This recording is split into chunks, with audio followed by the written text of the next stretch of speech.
کسی گاؤں میں ایک کسان رہتا تھا۔ وہ سارا دن اپنے کھیت میں کام کرتا اور مشکل سے اتنا کما پاتا کہ 2 وقت کا کھانا کھا سکے۔ وہ خود بھی بہت سیدھا سادہ تھا، مگر اس کو جو بیوی ملی وہ حد درجہ بیوقوف تھی۔ ان کی شادی کو کچھ زیادہ عرصہ نہیں گزرا تھا۔ ایک دن صبح سویرے جب کسان کھیتوں پر جانے کو تیار ہوا تو بیوی سے کہنے لگا، آج کھیت میں سارا دن ہل چلانا پڑے گا، جس سے بہت تھکاوٹ ہو جائے گی اور بھوک بھی بہت لگے گی۔ اس لیے تم میری واپسی تک اچھا اور لذیذ کھانا بنا کر رکھنا، اور ساتھ ایک گلاس سرکہ بھی جو میں پچھلے سال خرید کر لایا تھا۔ یہ کہہ کر وہ اپنے کام پر چلا گیا۔ جب کسان کی واپسی کا وقت قریب آیا تو بیوی نے کھانا تیار کرنا شروع کیا۔ اپنے شوہر کو خوش کرنے کے لیے اس نے گوشت کا ایک ٹکڑا لیا اور اسے آگ پر بھوننا شروع کیا۔ جب وہ پکنے کے قریب ہوا اور اس کی خوشبو آنے لگی تو اس نے سوچا کہ کھانا تو بس چند لمحوں میں تیار ہے، اب میں کوٹھری میں جاؤں اور وہاں سرکے کے ڈرم سے ایک پیالہ بھر کے سرکہ نکال لاؤں۔ یہ سوچ کر اس نے گوشت کو وہیں چھوڑا اور خود ایک جگ لے کر کمرے میں چلی گئی اور سرکے کے ڈرم کی ٹوٹی کھول کر جگ اس کے نیچے رکھ دیا اور اس کو برتا ہوا دیکھنے لگی۔ اچانک اس کو یاد آیا کہ کتا تو باہر کھلا گھوم رہا ہے، کہیں وہ گوشت ہی نہ کھا جائے۔ یہ سوچتے ہی وہ بھاگتی ہوئی وہاں سے نکلی اور باورچی خانے کی طرف لپکی۔ اس نے دیکھا کہ اس کا خدشہ درست تھا، گوشت کا ٹکڑا واقعی کتے کے منہ میں تھا اور وہ باہر کی طرف بھاگ رہا تھا۔ وہ کتے کو مارنے کے لیے اس کے پیچھے بھاگی تو وہ جنگل کی طرف دوڑا۔ کسان کی بیوی بھی اس کے پیچھے پیچھے تھی، مگر کتے کی رفتار اس سے زیادہ تھی۔ وہ گوشت کا ٹکڑا لے کر جنگل میں غائب ہو گیا۔ تھک ہار کا مایوس و نا امید وہ افسردہ سی گھر واپس آ گئی۔ اس قدر بھاگ دوڑ سے وہ بری طرح تھک چکی تھی، اس لیے کچھ دیر چارپائی پر لیٹ کر اپنا سانس بحال کرتی رہی۔ ڈرم کی ٹوٹنی کھلی رہی اور جگ بڑھتا رہا۔ جب جگ پوری طرح بڑھ گیا تو سرکہ اس کے کناروں سے اس وقت تک باہر گرتا رہا جب تک ڈرم پوری طرح خالی نہیں ہو گیا۔ کچھ دیر دم لینے کے بعد جب کسان کی بیوی کو سرکے کے ڈرم کا خیال آیا تو وہ ایک دم اٹھی اور کوٹری کی طرف بھاگی، مگر اس وقت ڈرم پوری طرح خالی ہو چکا تھا۔ یہ سب دیکھ کر وہ روانسی ہو گئی کہ اب کیا ہوگا۔ جب یہ سب شوہر کو پتہ چلے گا تو وہ بہت ناراض ہوگا۔ پریشانی کے عالم میں وہ وہاں کھڑی یہ سب دیکھتی رہی کہ اب کیا کرے۔ اچانک اس کی نظر آٹے کی ایک بہت بڑی بوری پر پڑی جو اس کا شوہر چند دن پہلے ہی چکی سے خرید کر لایا تھا۔ یہ بوری دیکھتے ہی اس کے سیدھے سادے ذہن میں ایک ترکیب آئی کہ اگر وہ یہ آٹا فرش پر بکھیر دے تو وہ یہ سارا سرکہ جذب کر لے گا اور فرش اچھی طرح صاف ہو جائے گا۔ اس قدر شاندار ترکیب سوچنے پر اس نے دل ہی دل میں اپنے آپ کو شاباش دی اور بوری کھول کر آٹا فرش پر بکھیرنے لگی۔ اس دوران بے دھیانی میں اس کا پاؤں سرکے سے بھرے اس جگ سے ٹکرایا جو ڈرم کے نیچے پڑا تھا۔ جگ بھی الٹ گیا تو اس کے اندر کا سارا سرکہ بھی بہہ گیا۔ وہ مزید پریشان ہو گئی اور اس نے باقی کا سارا آٹا بھی فرش پر بکھیر دیا اور سوچنے لگی کہ اب یہ سب ٹھیک ہو جائے گا۔ کسان گھر لوٹا تو اسے شدید بھوک لگ رہی تھی۔ اس نے آتے ہی پوچھا، آج کھانے میں کیا پکا ہے؟ بیوی منہ بسور کر بتانے لگی، میں نے آگ پر تمہارے لیے مزیدار گوشت بھونا تھا، مگر کتا لے کر بھاگ گیا۔ جب میں اس کو مارنے بھاگی تو سارا سرکہ بہہ گیا۔ اب میں نے آٹے کی مدد سے کمرے کا سارا فرش صاف کر دیا اور اب وہ کمرہ بہت صاف ستھرا نظر آ رہا ہے۔ تمہیں پریشان ہونے کی ضرورت نہیں۔ اس کی بات سن کر کسان نے اپنا سر پیٹ لیا اور پریشان ہو کر کہنے لگا، او بے وقوف عورت، تم نے یہ سب کیا کر دیا؟ تم نے گوشت کو چولہے پر کیوں چھوڑ دیا تھا اور پھر سرکے کے ڈرم کی ٹوٹی کو بھی کھلا چھوڑ دیا؟ چلو وہ تو ہوا، تم نے تو سارے آٹے کا بھی ستیہ ناش کر دیا۔ اس کی بات سن کر بیوی بھی تیز لہجے میں بولی، اب میں کیا کروں؟ یہ سب کچھ تو تمہیں پہلے بتانا چاہیے تھا کہ کیا غلط ہے اور کیا صحیح۔ کسان جانتا تھا کہ اس کی بیوی کا مکر ہے، لہٰذا اس کے ساتھ جھگڑا مناسب نہیں۔ اس نے سوچا کہ مجھے خود ہی اس کا خیال رکھنا ہوگا۔ یہ سوچ کر وہ چپ ہو رہا۔ اس دن انہوں نے آلو ابال کر کھائے اور پیٹ بھرا۔ کچھ دن ایسے ہی گزر گئے اور کوئی خاص واقعہ پیش نہ آیا۔ کسان بھی اب خاصا محتاط ہو گیا تھا اور باہر جانے سے پہلے سب کچھ اپنی بیوی کو سمجھا کر ہدایت کر جاتا۔ ایک دن کسان نے اپنے کھیت کے ایک طرف اگا ہوا پرانا درخت کاٹا تو جڑ میں سے اسے سونے کے کچھ سکے ملے۔ وہ خوش تھا کہ اب ضرورت کے وقت ان کو استعمال کر لے گا اور کوئی پریشانی نہیں ہوگی۔ اس نے سوچا کہ سونے کے ان سکوں کو کسی جگہ چھپا کر رکھ دے، مگر اس کو اپنی بیوی کی طرف سے بھی خطرہ تھا کہ کہیں وہ ان کا راز نہ کھول دے۔ یہ سوچ کر بیوی سے کہا، دیکھو یہ میرے پاس پیلے رنگ کے کچھ بٹن ہیں، میں ان کو ایک ڈبے میں ڈال کر زمین میں دبا رہا ہوں۔ تم نہ تو ان کے قریب جاؤ گی اور نہ ان کو چھوؤ گی۔ ٹھیک ہے، جیسا تم کہتے ہو میں ویسا ہی کروں گی، کسان کی بیوی نے کہا۔ میں ان کو وہاں سے نکالوں گی، نہ ان کو چھوؤں گی۔ بیوی نے اسے یقین دلایا۔ کچھ روز بعد جب کسان کھیتوں پر گیا ہوا تھا، گلی میں ایک پھیری والا آیا۔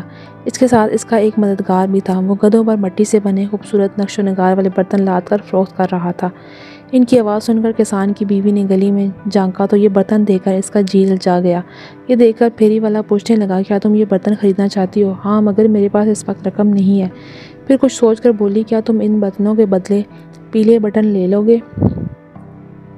پھیری والا اس کی یہ بات سن کر حیران رہ گیا اور پوچھنے لگا کہ کیسے پیلے بٹن؟ کیا تم مجھے یہ پیلے بٹن دکھا سکتی ہو؟ کسان کی بیوی نے کہا، وہ پیلے بٹن میرے شوہر نے ایک ڈبے میں ڈال کر سین میں دبا دیے ہیں، مگر اس نے مجھے منع کیا ہے کہ میں ان کو ہاتھ نہ لگاؤں، اور اس لیے تم خود ہی ان کے وہاں سے نکال کر دیکھ لو۔ اس کی بات سن کر پھیری والا حیران رہ گیا اور وہ فوراً سین میں جا کر وہ جگہ کھودنے لگا جہاں نشاندہی کی گئی تھی۔ ڈبے کے اندر جب اس نے سونے کے سکے دیکھے تو باتیں کھل گئی۔ سارے سکے سمیٹ کر جیب میں ڈالے اور اس کے بدلے کسان کی بیوی کو اپنے سارے مٹی کے برتن دے کر اپنے ساتھی کے ساتھ فوراً وہاں سے 9-2-11 ہو گیا۔ وہ سمجھ گیا کہ یہ عورت اعلیٰ درجے کی احمق ہے، جسے پیلے بٹنوں اور سونے کے سکوں کا فرق بھی معلوم نہیں۔ دوسری طرف کسان کی بیوی یہ سارے برتن حاصل کر کے بہت خوش تھی۔ وہ سمجھ رہی تھی کہ اس نے پھیری والے کو لوٹ لیا ہے اور چند پیلے بٹنوں کے بدلے اتنے سارے برتن خرید لیے ہیں۔ خوشی خوشی اس نے وہ سارے برتن گھر میں ادھر ادھر سجا دیے۔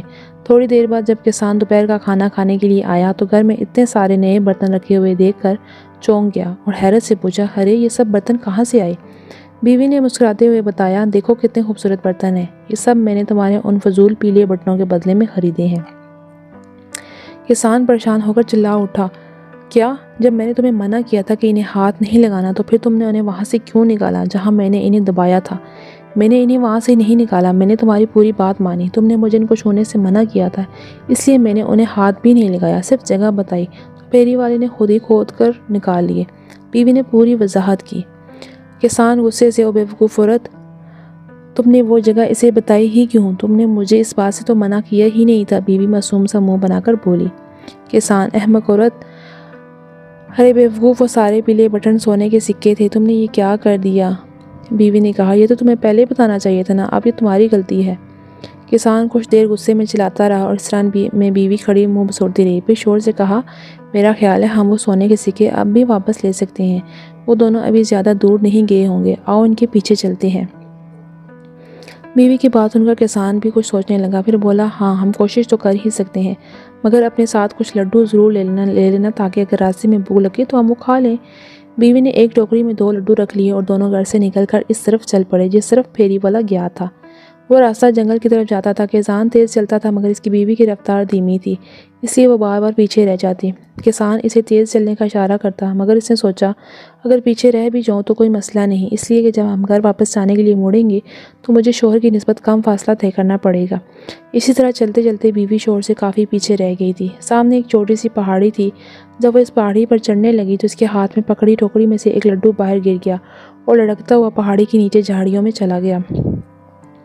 کسان کی بیوی بھاگ کر واپس اتری اور لڈو تلاش کرنے لگی۔ اس نے بہت تلاش کیا مگر وہ لڈو نہ جانے کہاں چلا گیا تھا۔ بہت کوشش کی مگر لڈو نہ ملا تو اس کے ذہن میں ایک ترکیب آئی۔ وہ بھاگ کر دوبارہ پہاڑی پر چڑھی اور اس جگہ پہنچی جہاں سے وہ لڈو گرا تھا۔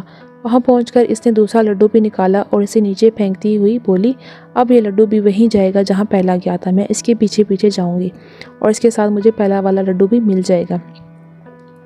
اس نے دوسرا لڈو بھی پھینک دیا اور خود اس کے پیچھے بھاگی مگر وہ بھی نہ جانے کہاں جا کر گم ہو گیا۔ اب دونوں لڈو گم ہو چکے تھے۔ کافی دیر ڈھونڈنے کے بعد وہ مایوس ہو کر آگے چل پڑی جہاں پہاڑی کی دوسری طرف کسان ایک گھنے درخت کے نیچے بیٹھا اس کا انتظار کر رہا تھا۔ اسے دیکھتے ہی وہ بولا، اب جلدی سے لڈو نکالو، مجھے بھوک لگ رہی ہے۔ لڈو تو گئے، وہ منہ بسوڑ کر بولی۔ کسان، کہاں گئے؟ وہ بولی، ایک لڈو گر گیا تھا، دوسرا میں نے اس کی تلاش میں اس کے پیچھے بھیجا مگر وہ بھی نہ جانے کہاں کھو گیا۔ کسان حیران ہو کر بولا، تم ایسی بیوقوفانہ حرکتیں اتنی عقل مندی سے کیسے کر لیتی ہو؟ تم نے مجھے اس بارے میں منع بھی تو نہیں کیا تھا، وہ بڑے آرام سے بولی۔ تو کسان لاجواب سا ہو گیا، پھر اچانک کچھ سوچ کر پوچھا، مجھے امید ہے کہ گھر سے نکلتے وقت تم نے بیرونی دروازہ کی کنڈی نہیں لگائی ہوگی۔ نہیں تو میں نے دروازہ بند نہیں کیا تھا کیونکہ تم نے مجھے توجہ ہی نہیں دلائی تھی، بیوی نے جواب دیا۔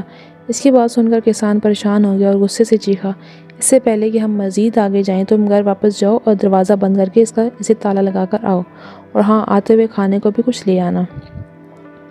وہ فوراً گھر کی طرف بھاگی اور اس نے ایسا ہی کیا جیسا اس کے شوہر نے اس سے کہا تھا۔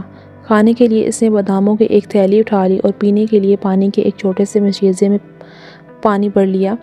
اس کے بعد اس نے گھر کے بیرونی دروازے کو تالا لگایا اور واپس چل پڑی۔ ابھی 2 قدم ہی اٹھائے تھے کہ سوچا شوہر شاید پھر اس پر اعتبار نہ کرے کہ تالا لگائے بغیر ہی آ گئی ہوں، اس لیے مجھے ثبوت اپنے ساتھ لے کر جانا چاہیے۔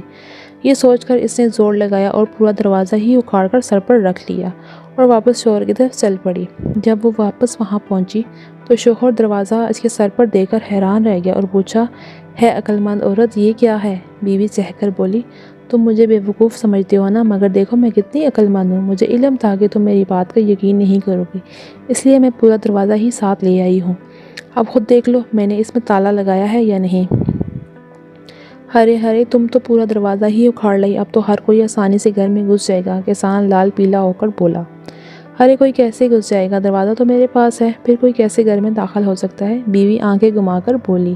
تو شوہر نے مزید بحث سے جان چھڑانا ہی مناسب خیال کیا اور کہا، واقعی تم احمق نہیں بلکہ بہت عقل مند ہو۔ یہ دروازہ چونکہ تم لے کر آئی ہو اس لیے اب تم ہی اسے اپنے سر پر اٹھاؤ۔ یہ کہہ کر وہ آگے چل پڑے۔ چاروں نچار بیوی نے وہ دروازہ دوبارہ اپنے سر پر لاد لیا۔ باداموں والی تھیلی اور پانی کا مشکزہ بھی اس نے دروازے کے ساتھ باندھ رکھا تھا، جس کی وجہ سے وزن بہت زیادہ ہو گیا تھا۔ چلتے چلتے وہ دونوں جنگل میں داخل ہو گئے۔ چور تو ابھی تک ملے نہ تھے اور رات کا اندھیرا بھی چھانے لگا تھا۔ جب تاریکی زیادہ ہو گئی تو انہوں نے برگد کے ایک گھنے درخت پر رات گزارنے کا فیصلہ کیا۔ ابھی وہ برگد کی گھنی شاخوں میں چھپ کر بیٹھے ہی تھے کہ چور بھی وہاں پہنچ گئے۔ وہ بہت تھکے ہوئے نظر آ رہے تھے۔ وہ آخر اسی برگد کے درخت کے نیچے بیٹھ گئے اور باتیں کرنے لگے کہ آج کیسے ایک عورت کو بیوقوف بنا کر سونے کے سکے ہتھیا لیے۔ تھوڑی دیر باتیں کرنے کے بعد دونوں چور رات گزارنے کے لیے آگ جلانے کی کوشش کرنے لگے۔ کسان نے کچھ سوچ کر درخت کی شاخوں پر لگے ہوئے پھل توڑے اور تاک تاک کر کے ان دونوں کے سروں پر نشانے لگانے لگا۔ وہ دونوں اس رفتار سے بری طرح گھبرا گئے اور ایک دوسرے سے کہنے لگے، ہوا یا آندھی تو ہے نہیں، پھر یہ پھل کہاں سے اور کیسے گر رہے ہیں؟ کسان کی بیوی دروازہ اپنے کندھے پر اٹھائے اٹھائے کافی تھک چکی تھی۔ اس نے سوچا کہ دروازے کے ساتھ بندھا پانی کا مشکزہ اس کے وزن میں اضافہ کر رہا ہے۔ اس نے شوہر سے کہا، وزن زیادہ ہو گیا اس لیے میں مشکزہ کا پانی نیچے پھینک رہی ہوں۔ یہ کہتے ہوئے اسے پانی نیچے انڈیل دیا۔ جب وہ پانی نیچے بیٹھے چوروں کے سر پر برسا تو ایک چلا اٹھا، ہڑے آندھی کے بعد تو اب بارش بھی ہو گئی ہے۔ اگلے ہی لمحے بیوی نے محسوس کیا کہ پانی نیچے انڈیلنے کے باوجود دروازہ تو ابھی تک ویسا ہی وزنی ہے۔ تو وہ پھر شوہر سے کہنے لگی، اب میں بادام کے بھی نیچے پھینک رہی ہوں، اب میں ان کا بوجھ مزید برداشت نہیں کر سکتی۔ پھر اس سے پہلے کہ شوہر کوئی جواب دیتا، اس نے باداموں سے بھری پوری تھیلی نیچے الٹ دی۔ جو ہی وہ سارے بادام نیچے بیٹھے چوروں کے سر پر برسے تو وہ چیخ اٹھے، ارے اب تو اولے بھی برسنا شروع ہو گئے ہیں، چلو کہیں اور بھاگ چلیں۔ پانی اور بادام نیچے پھینکنے کے باوجود بھی جب وہ دروازے کا وزن کم نہ ہوا تو وہ سمجھ گئی کہ خود دروازہ ہی بہت وزنی ہے۔ دروازہ اب اسے سنبھالا نہیں جا رہا تھا، وہ اس کے ہاتھ سے پھسلنے لگا تھا۔ وہ شوہر سے کہنے لگی، لو جی اب دروازہ بھی چلا۔ یہ کہتے ہوئے اس نے دروازہ چھوڑ دیا جو سیدھا جا کر چوروں کے اوپر گرا۔ ہرے مر گئے، وہ ایک ساتھ چلائے اور پھر یہ دیکھے بغیر کہ کیا چیز سر پر گری ہے سر پر پاؤں رکھ کر بھاگے اور کہتے جا رہے تھے، پہلے آندھی آئی، پھر بارش آئی، پھر اولے برسے، اب تو آسمان ہی سر پر آ پڑا۔